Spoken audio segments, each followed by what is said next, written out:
This is Killer Innovations, a show about ideas, creativity, and how you can innovate. Welcome to the Innovators Garage, where you learn to create your next game-changing killer innovation. For innovation leadership skills, executive presence is what allows you to influence and persuade others to support your ideas. Why do most people fail at establishing their executive presence? They don't know what makes up a strong executive presence. There are no classes for it. And we're going to correct that with today's show. Now, today's show is actually part 2 of how to create a strong executive presence. Last week, we covered part 1. So if you have not listened to part 1, make sure you go back and listen as we've covered the first 4 traits and skills you need to have a strong executive presence. This week, we're going to cover the remaining ones, and then we'll wrap it up at the end, tie it all together. Now, again, I cannot underemphasize the importance of having a strong executive presence. Look, we've all been in those meetings or those events where someone is kind of wishy-washy and not very clear and crisp on instructions. They don't have that aura about them of being a leader. That's what we're talking about. This is about establishing your strong executive presence so that when you step in or you engage in a new organization, you get seen as being either a leader today or high potential to become a leader at the highest levels. And why is this so important? Particularly for innovation. Look, ideas without execution are a hobby. And as innovators, we are not in the hobby business. We're about taking our ideas and making them real. And in many cases, we may have the technical skills or the subject matter expertise around this idea, and we think it's the greatest thing. But if you have strong executive presence, you've established strong executive presence, people will give you the benefit of the doubt and therefore give you that funding, give you that support, give you that air cover to take that idea and execute. And I've seen over and over again that those who have that strong executive presence have a much higher likelihood of innovation success. So let's kick off part 2. I want to talk about this first trait, which is really this whole concept around confidence, that you really literally exude confidence in your conversations and everything you do. Now, here are some body hacks, things that you would do just with your body. You'll find that confidence is not only about, how do you speak, but it is those nonverbal cues that will either establish your executive presence in the form of confidence or it will destroy you. So I've collected up a bunch of these, both some that I thought up and I've had other people send in some suggestions. So let's walk through these. First off, stand tall. Stand up straight. Don't slouch. Don't lean over. Don't be looking at the floor or looking down at your phone.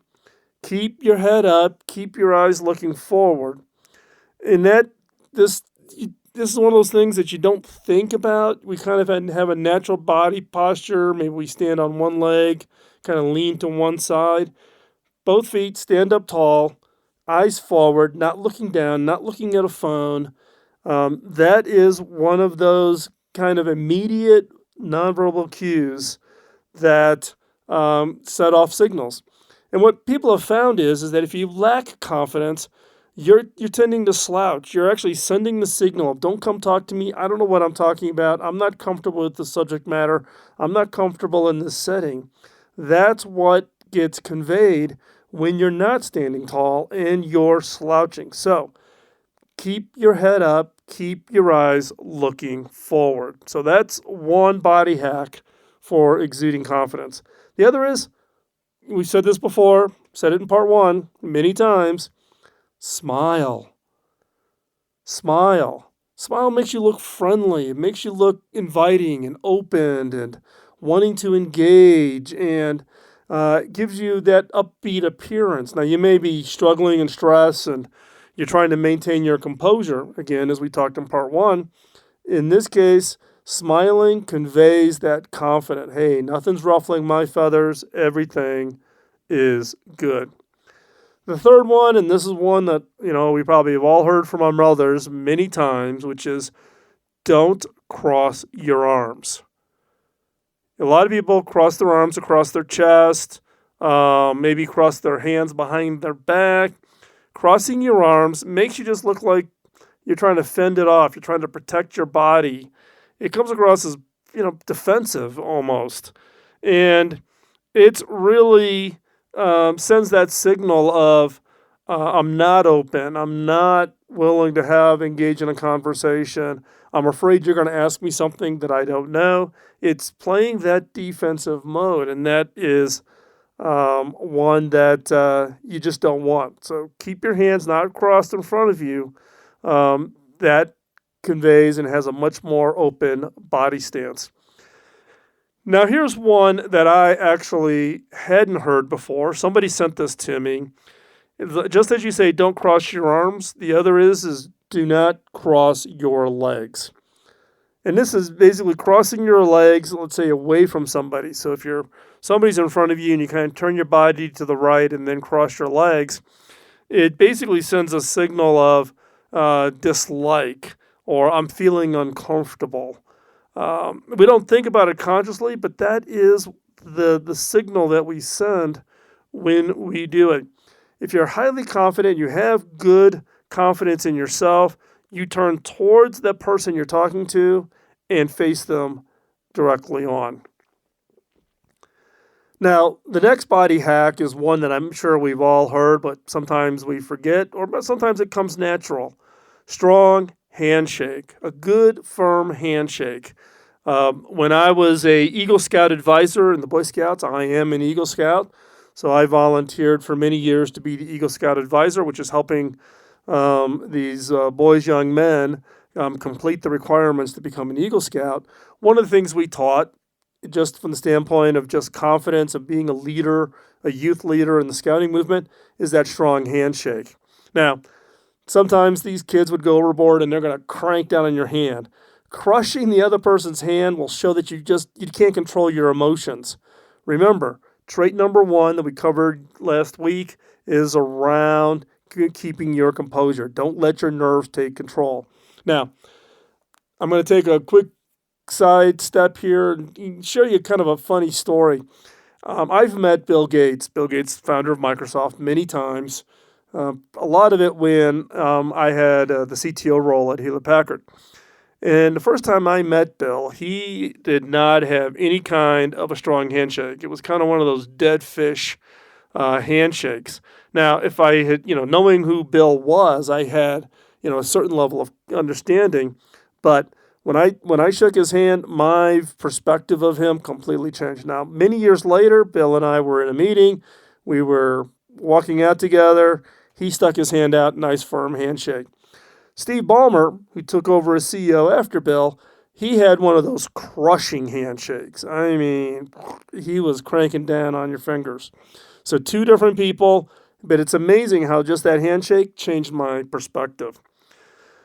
Okay, another body hack is plant your feet. Don't stand there with your feet close together. Again, it kind of feels like you're trying to make yourself small. You're trying to fit into a small package. Plant your feet, good shoulder width, and don't sway back and forth. If you've watched me in videos, and there's actually a video that'll be coming out soon with my 2019 innovation predictions, you'll see me sway. That's one of my bad habits when when there's someone shooting a video of me, is I'm either bouncing up and down or I'm swaying left or right. And I have to constantly tell myself not to do that. Plant my feet. Another one is good eye contact. Make good eye contact with the people that you're engaging with. Now, don't get into a blink contest. Don't stare at them because it'll come across as aggressive. You don't want to do that. You want to come across as self-assured. Nothing to hide. I'm engaging with you. Good eye contact. And here's one, particularly with me with being on the radio, is lowering your voice pitch. Speakers with high-pitched voices are often seen as less powerful and more anxious than those that have a deeper pitch. So this is something you can go to a speech language pathologist, you can go to coaches, acting coaches, music coaches, and they will teach you how to lower your pitch. This one is kind of funny, but it actually proved out. There was a recent study of politicians where they had politicians with deeper voices and higher voices. And what they have found is those with deeper voices tend to get elected, an important piece. So confidence is crucial for a strong executive presence. Self-assured people kind of get through and breeze through life, but not everyone is naturally confident. So you will need to practice it. Get out there, try it, practice it. We'll be right back after this break.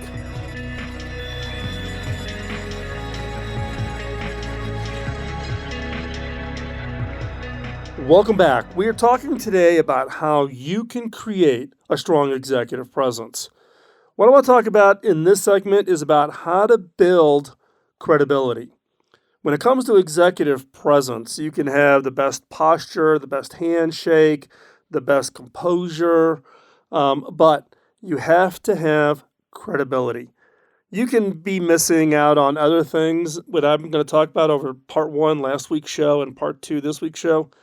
But credibility is an absolute requirement. Now, some people will try to fake it, and maybe they get through early on a couple of successes, but when people find out that they do not have credibility, their executive presence absolutely gets destroyed. So building your credibility is absolutely crucial. And so how do you do that?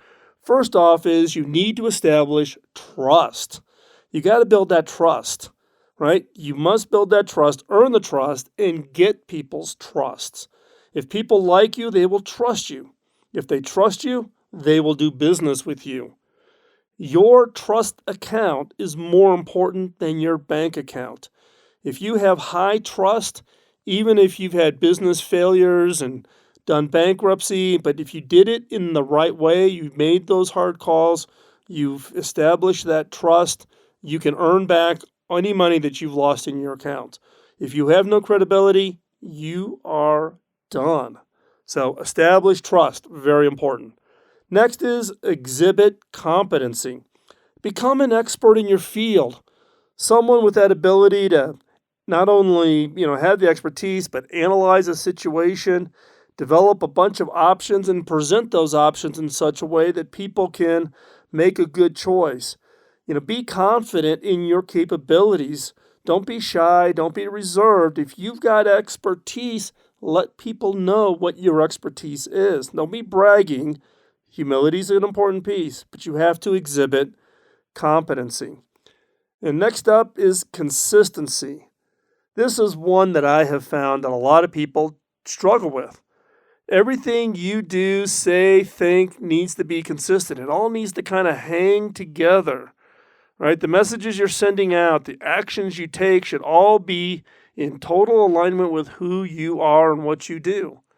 Right? Don't see people you one way on the weekend at night versus what you are during the business day. If you need to be consistent. Consistency becomes credibility. Credibility happens when everything is consistent from the inside out. How you actually are inside and how that gets exhibited. This is not the fake it till you make it type of scenario. If you're building your credibility, you have got to be consistent and transparent, where people know and see who you actually are. Next up is you need to be authentic. You need authenticity to cultivate credibility. When you're trying to win trust, you can't rely on this, as I just said, fake it till you make it. The basis for establishing your business or your leadership is a solid foundation that provides tremendous, lasting stability no matter what changes could be ahead of you. You need to be authentic from that standpoint. You can't, treat people one way and act a completely different way. Next is exhibit sincerity. Be credible when it means being sincere. It means you don't say everything you think. Listen to that again, right? It means you don't say everything you think. Just because you think it, and people love transparency, doesn't mean you have to say it. There's some things that you would just think and never share. But at the same time, you mean everything you say. If you say something, mean it. Sincerity requires commitment and dedication and a willingness to be unmovable, always straightforward, no matter what. Sincerity is people coming alongside of people and knowing that you're there and that you're going to be unmovable and you're just going to continue to move it down the court. This next one is one that I personally am a big believer in, and that is respect everyone. Respect everyone. Holding other people's feelings in respect may mean nothing to you, but it could mean everything to them. It doesn't matter what level they are, what role they play. Treat everyone with respect. Not because you expect something in return, I'm going to do something for you and you do something for me, but because they deserve it. Titles are granted, positions are given, but it's respect that earns you that credibility and treating people nice, right? We've seen these on Facebook where someone that's, a very famous actor or actress or some famous politician takes a step out and greets the janitor or somebody sweeping the sidewalk, right? And they just showed respect. Look, it doesn't matter what our title is. Look, I've got a CEO title now. I was CTO for a Fortune 50 company. I would hope that I treated everybody the same and people didn't see me different, right? Respect for everyone, not because you think it's the right thing, like, oh, if I do this is, but the fact that you truly in your heart believe they deserve it. That is respect everyone. Next is accountability. You must be accountable for your decisions and actions. And when you make a mistake, own up to it and take steps to correct the error. When you aren't so sure, just say so, right? You need to be accountable. Not everything's going to work out. And look, things are going to blow up in your face. You just need to own it. I remember first job out of college, we were producing this software product. We were hand making discs. That's how early we were duplicating onto floppy disks. We made, 150 copies is kind of an early version. And then we found out that I made a mistake and one of the files was missing. What happened? I owned it, and I went in all day Saturday and Sunday, and I hand fixed every disc and made sure every product was perfect before it went out the door. If you make a mistake, own it. And I think that one step I did earned me a lot of credibility. And then honesty. Develop a reputation for speaking with candor and honesty, what I call honesty with respect. Transparency is that fundamental keystone to business and the core source of credibility. Credibility is crucial for a strong executive presence. Without it, you don't have it. Without it, you can't build an executive presence without it. And people grant respect and acknowledgement of their executive presence based on a large part of a person's credibility. So keep in mind, though, credibility is incredibly hard to establish. It takes time, many, many years to build up that credibility, but it is very easy to lose. One misstep and it's gone. So whatever you do, never risk your credibility. We'll be right back.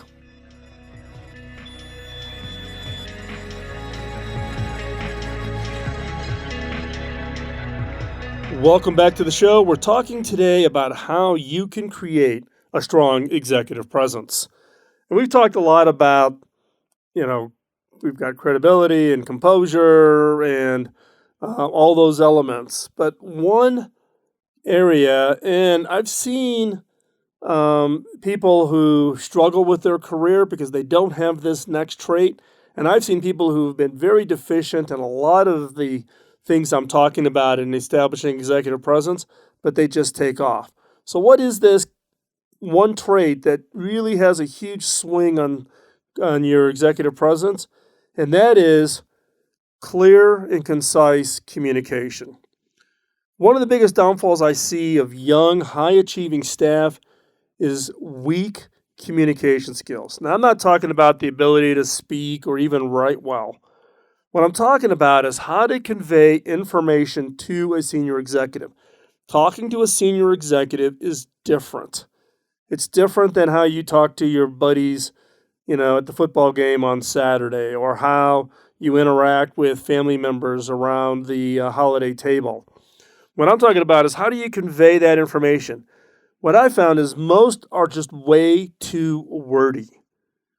They expect too much and effort on the executive to extract the point of the information. They're like, oh, if I give them this, 30-page document, they're going to be impressed. But that takes an executive hours to try to figure out what it is they were saying and what of that information is important, what of that information they can ignore, and how do they internalize that information to make better decisions. Again, most people are just way too wordy. So, these are some suggestions on clear and concise communications specifically to executives. And then when you give your established executive presence and you make that success in the career, you're aware of the kinds of communications that allow executives to be efficient, and you can actually coach people who work for you to be more concise, be more clearer in their communications. So first off is lead with your main point. Don't ask someone to get to the very end of a 1,500 word email to then figure out what the point was. Lead with the main point. Just like in a newspaper article, as a journalist, you learn, get to the point very early in what they call the lead, which is the first, one or two sentences in an article. Same thing when you're communicating with an executive, the first one or two sentences, not the second paragraph. We're talking about the first or second sentence. Lead with the main point. Number 2 is cut the jargon. You're not here to impress because you know some new latest jargon in the industry. The peers you work with, you guys may like, talking about, using slang terms like the state of your bandwidth. How much bandwidth do you have in getting your work done? Meaning how much time. But, if you're writing to executive, make it clear, be concise. Say, hey, my schedule's full. Don't say, hey, I'm a little bit behind. My bandwidth is taken up. Just be clear. Just say, my schedule is full. So get rid of the jargon. Makes it a lot easier and requires a lot less mental energy for an executive to figure out what it is you're saying. The other is use short, direct sentences. Now, you'll likely remember this rule from grammar school. Put the subject at the beginning of your sentence. So instead of saying, a new meeting date was set by the steering committee, instead write, the steering committee set a new meeting date. It just makes it a lot easier. They don't have to wait to the end of the sentence to figure out what it is you're saying. And also, watch out for sentences that go on for 3 or more lines. Shorter sentences are just easier to read, particularly in the digital form, trying to read an email. Another piece of advice I would give is if you're preparing, let's say, for instance, a keynote, like I just recently did this TED Talk. You can go over to YouTube, search for it, find it. But one of the advices that I got from a friend of mine who is a speech coach, and she was helping me with this keynote because I just had spent so much time in it. I had gotten my head wrapped around, and I couldn't even see the changes I needed to make. Sometimes you just need that outside advice. But Aaron, in this case, had just this really crystal clear piece of advice. And that is, if a sentence has a comma, yes, a single comma, it's too long and will be confusing when you're talking, when you're trying to give a speech. So literally, I went through my speech, found every sentence that has a comma, and rewrote it so that it was a shorter sentence, and maybe I split it into 2 sentences. But I found that by just going through that exercise, the talk was orders of magnitude better. So hop on over. You can catch it. It's actually, we did the audio in a show a couple weeks ago, but you can go over to YouTube and find it. You can just say search Phil McKinney, TEDx, and you'll find it. And tell me what you think about it and see if you can catch how I kind of, present. The entire transcript for that speech is at philmckinney.com. So if you want to read the text and see how I did it, you can actually take a look there. Next up is be clear with the ask. If you're presenting to an executive, let the person reading or listening to your information know what the purpose is. If this is informational only, or if there's an ask, if you're doing as informational only, tell them up front, saying, "Hey, there's no ask in this, in this discussion. I'm just sharing with you a quick update so you know what's going on with Project X." People put themselves into a different mental state versus, "Oh, I've got an ask at the end," right? So then they're going to start collecting up and listening a little differently to try to make sure they've got all the background data before you get to your ask. And if you do have an ask, then just make sure to be clear about it. Don't hide it and don't expect the other person to figure it out. Just tell them what the ask is. It's, I need 3 people, $100,000, and a year. Just be clear, right? Then you can have that kind of a conversation. I've seen people saying, "Well, we would need sufficient funding and we need management support." Well, what does that mean? Be clear with the ask. Another is if you're writing for clear communications, read it aloud. Now, look, I'm sitting here in my studio. I've got my tray here in front of me that's holding the outline for today's show. I spent a lot of time reading it out loud. You think that I would be able to do it in my head? No. I find reading things out loud absolutely critical. And what you find is if you're reading it and you stumble, if you stumble it, the other person's going to stumble when they read it. So clarify, simplify. I just find reading it out loud. And if you need to, record it and then play it back and listen. You may think you did it okay, and you may not realize that you ran into some kind of a glitch in the wording or whatever. It doesn't sound quite right. So I find reading it aloud is a great way for me to clarify, simplify the communications. And now the last point here, and this one is, one that, man, if I could go back early in my career and relive it, I would have done a number of things completely differently. And that is communicate emotion in person. Don't send the email. And gosh forbid, don't send it as a text, right? If you find yourself that you're drafting that response email, somebody said something to you or they sent something to you that's got you all upset, you may want to go ahead and write it. Do not put the send to email address at the top of the email. Leave it blank. Write the email. Get all of that anger out onto that email. Then delete it. Remember, what did we talk about in part 1? First trait in part 1 was what? Maintain your composure. Don't fly off because someone's upset you. Composure has a disproportionate impact on your credibility from the standpoint of people liking you and giving you credibility. Because if you're shown as being emotional and unpredictable, and people walk on eggs because they don't know how you're going to react to a piece of information, that will impact your executive presence. So, you do want to communicate emotions in person. Your ability to communicate is crucial for a strong executive presence. It's through this ability to effectively and concisely that you can persuade others to follow you, a key part keeping a strong executive presence.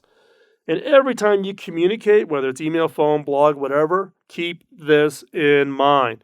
You can build your executive presence or destroy it, depending on what you say and how you say it. We'll be right back.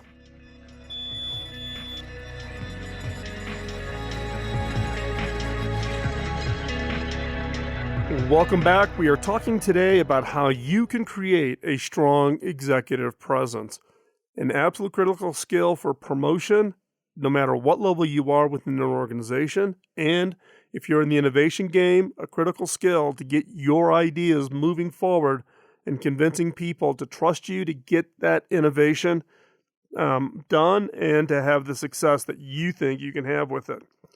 So let's talk about another trait. We've talked about 2 already. Let's talk about the third trait. The third trait, charisma. Now, many of you are going to say, hold on here a second. People just either have charisma or don't have charisma, and I don't know how to quantify. Let me quantify what I mean by charisma. Charisma is that ability to attract, charm, and influence the people around you. Let me read that again. Charisma is the ability to attract, charm, and influence the people around you. Charisma can help you rouse followers, gather people around you, and employees to band together in pursuit of a goal. It's that ability to get people to come and buy into your vision that if they come with you, they're going to achieve something that is high impact. It's going to change the world. And it's that ability to convince and attract. That is what I'm really talking about, is that kind of the core element of charisma. It really focuses on how do you really infuse the efforts of a team and individuals with a meaning and purpose. Someone who's got strong charisma, they set a strong vision that gets others excited. Best example of this I could think of is Steve Jobs around the Macintosh. He moved that team into a separate building. He raised the pirate flag above the building. He changed the code access to the building so only people on the Macintosh team could go into that building. That set a tone that just drew people. People were scrambling to get onto the Macintosh team. Later, Steve did the same thing when he put together the original engineering team that ultimately created the iPhone. Create a strong vision that gets others excited, and then let your passion come through. People will be convinced that the team can achieve the impossible. Now, warning, you have to have the characteristic we talked about in the last segment about making connections. Your ability to get people into your network who see you, who see your self-confidence, who see your executive presence, who attribute to you the almost extreme helpfulness, that see in you the ability to follow through and execute. All of those are critical foundational skills to build your charisma on top of. And people always say, hey, people are just born charismatic. And that's true. Some people just have it just supernaturally. But it doesn't mean you cannot learn it. Steve Jobs in the 1980s, when I met him for the very first time, did not have it. He had kind of a slick used car salesman approach, right? That really was a turnoff for a lot of people. After he left, he did Next, Pixar, came back to Apple. That's when he had his charisma. It's something that you can learn and you can become proficient at. Now, what are some of those characteristics? What are some of those key factors that you need to exhibit? Now, this isn't an exhaustive list. This is something for you to start on that you can practice. One is have confidence. Don't be, kind of, well, I don't know. And go in. If you're leading a team, do your research, be prepared, and be confident. You may not have all the answers, right? Don't fall into that engineering trap that everything's got to be, you got to be at 99 or 100% before you say yes. You've got to be willing to take some risk, have that confidence. You got to have, I don't know, I call it exuberance, but you got to have kind of that energy, that positivity that you're going to inject in the team that's going to get others excited. You got to have that optimism. You don't know what the end result is, but you're optimistic that this team is going to figure it out and we're going to win. You got to have that optimism. You have to have that ready smile. I talked about it in the last segment. You're going to hear it repeated multiple times through this series. People want to be around people who are positive. Don't be a downer. Don't be negative, right? Smile. Be ready with that ready smile. You have to have that expressive body language. shaking hands, being look approachable, that people can come up and talk to you. Don't hide in an office or hide in a cube. Be out and about. I'll do some playful stuff, maybe punch somebody in an arm that I know pretty well. It's kind of a teasing gesture. Have that expressive body language. And then have that friendly, passionate voice. Work on your voice tone. That is critical. Charisma is one of those traits that many think that you're just born with, as I said. While some have natural charisma, this is something you can learn and become quite good at. So start practicing and build your charisma. Now, for part 1 of the series on how to create the strong executive presence, we've covered the following traits: maintain your composure, making a connection, reading, knowing people, and charisma. The remaining traits we're going to cover in part 2 of the series. To make sure you don't miss part 2 when it comes out, subscribe to the show over on iTunes or wherever you get your podcast. And if you know someone who could benefit from having their career stepped up with a dose of executive presence, why not tell them about this series? Word of mouth is how we've grown our subscribers to this show since the very beginning back in March of 2005. Yes, 2005. And thank you for telling others. To continue our conversation on this and other topics related to innovation, creativity, leadership, career, join me over in the Innovators community. Just visit theinnovators.community. Membership is free. The community is growing at an unbelievable pace. That's where I hang out every day. That's where I answer questions. That's where I'll throw ideas out, contribute to other people's posts. So hop on over, theinnovators.community. And I just want to say again, thanks for joining me. I know it's a commitment of your time to download and listen, and I greatly appreciate it. We'll talk to you next week. Bye-bye.